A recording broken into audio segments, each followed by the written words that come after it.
안녕하세요. 대단히 반갑습니다. 숲을 읽어주는 남자 자한형 이종수입니다. 이번 시간은 777번째 시간으로 어제 내린 눈이라는 수필을 읽어드리도록 하겠습니다. 어제 내린 눈, 김엄미. 활짝 핀 벚꽃을 바라다 보면 아름다움에 겹다 짠해진다. 두꺼운 덩거를 뚫고 새살을 내듯 그렇게 꽃눈을 틔운 벚나무이기에 명치 끝이 아리오기 때문이다. 비바람이라도 치면 벚꽃은 한꺼번에 쓰러져 내린다.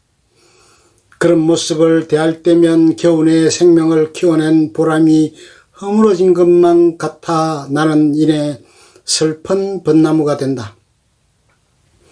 내 아리가 학교를 떠나오는 날에 폭우가 내렸다. 벚나무는 호된 매를 휘두르는 비바람을 어쩌지 못하고 눈물만 주룩주룩 흘렸다.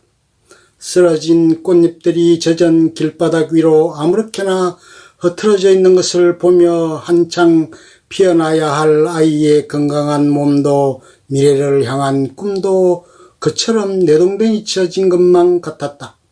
나는 차가운 아스팔트 바닥을 나뒹구는 꽃잎 사이로 날개 닫힌 나비가 되어 하염없이 허우적거렸다. 만발한 벚꽃에 이끌려 봄밤은 축제로 술렁이더니 비바람에 자지러진 오색등이 꽃을 잃은 벚나무 사이로 며칠 있고 애처롭게 매달려 있었다.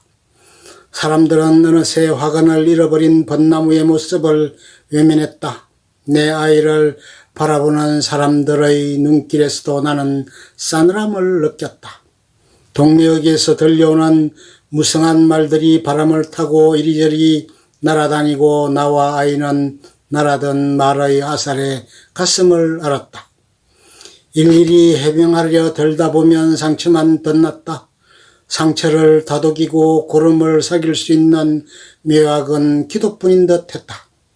기도는 매번 좋은 항생제가 되어주곤 했다. 꽃을 잃은 벚나무가 삼실감을 추스르고 인내 잎을 피워내듯이 내 아이도 그런 벚나무이기를 소망했다.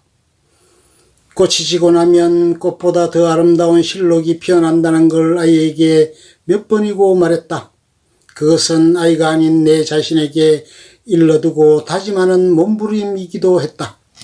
이물이 끼어든 조개가 살아남는 길은 그 이물에 의해 상처를 덧내는 것이 아니라 그것을 품에 껴안고 제 살처럼 품어나가는 것이다.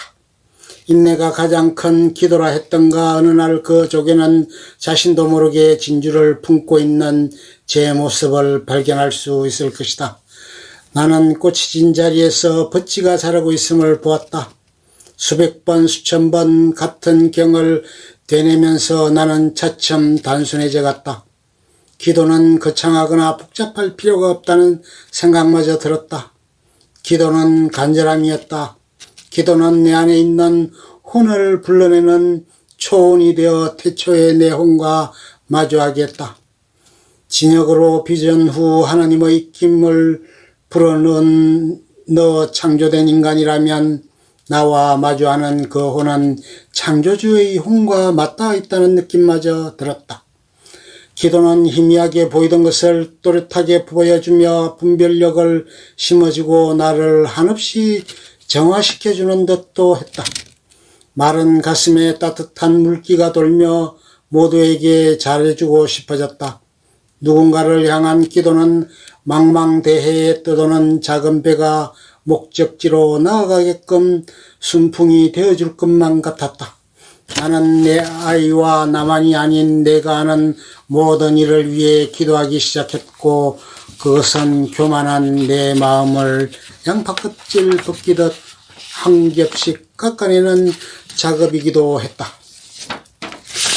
나의 사랑은 로맨스, 남의 사랑은 불륜이란 말을 두고 나를 반성한 적이 있었다. 나의 기쁨과 행복은 당연한 결과라 여기면서도 남의 기쁨과 행복에는 왠지 피를 잡는 마음이 생기는 것은 나에게도 카인의 피가 흐르고 있기 때문이 아닐까. 나는 그 가인의 피를 묽게 해달라 기도하였고 그 기도는 있는 그대로 남을 축복하게 하였고 타인의 허물을 나의 허물로 투영하도록 도와주었다. 한 주먹 되는 약을 먹어가며 집에서 혼자 인터넷 방송을 듣거나 학습서를 껴안고 실험하던 아이였다. 운동 시간과 충분하지 않으면 안 되는 수면 시간을 빼고 나면 보통 아이들에 비해 티없이 부족한 학습 시간이었다. 그렇다고 조금 더 욕심을 부리다 보면 아이는 이내 가뭄에 시달린 듯 잎이 마르고 가지가 축 늘어진 벚나무가 되곤 했다. 건강과 학습은 늘 시소처럼 기웃덩거렸고 그 평행점을 찾아 가족이 모두 긴장하며 살았다. 깊은 밤에는 분주한 낮 동안에 들리지 않던 소리가 들려온다. 시계바늘이 째깍거리는 소리, 창가에 와 닿는 바람소리, 조약돌 구르는 소리, 나뭇잎 부대끼는 소리도 들린다.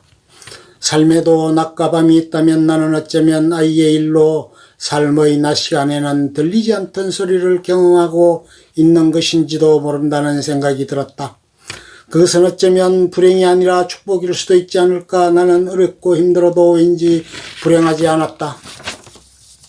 나는 아이를 데리고 매주 한 번씩 점자 도서관을 찾아 독서 녹음을 하고 장애아동을 돌보는 시간도 가졌다. 물론 이런 날에는 아이의 체력이 그것만으로도 소진되어 그날의 공부는 포기해야 했다.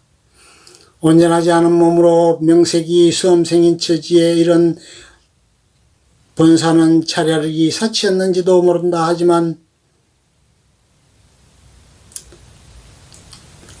하지만 그것이 무기력해지려는 아이에게 지렛대가 되어주리라 믿었다. 다음 날이면 단비를 머금은 듯 시들해졌던 아이의 가슴이 촉촉하게 되살아나곤 했다.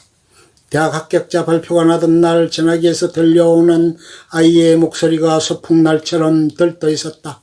하늘이 내려주는 축하 선물일까. 창밖에 눈이 내리기 시작했다. 한방눈이었다. 차창 안으로 날아든 눈꽃이 젖은 내 볼을 타고 자꾸만 녹아내렸다. 기간 남편은 웃음을 내서 감추며 아이에게 불쑥 한마디를 던진다. 오늘의 한방눈도 내일에는 어제 내린 눈일 뿐이야. 아직 아이의 건강에 푸른 신호등이 켜진 것은 아니다. 남편은 어느새 내일을 생각하고 있었다.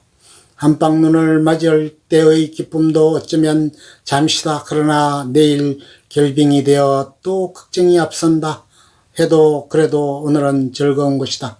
나는 한방눈을 바라보며 만발한 벚꽃을 떠올렸다. 끝.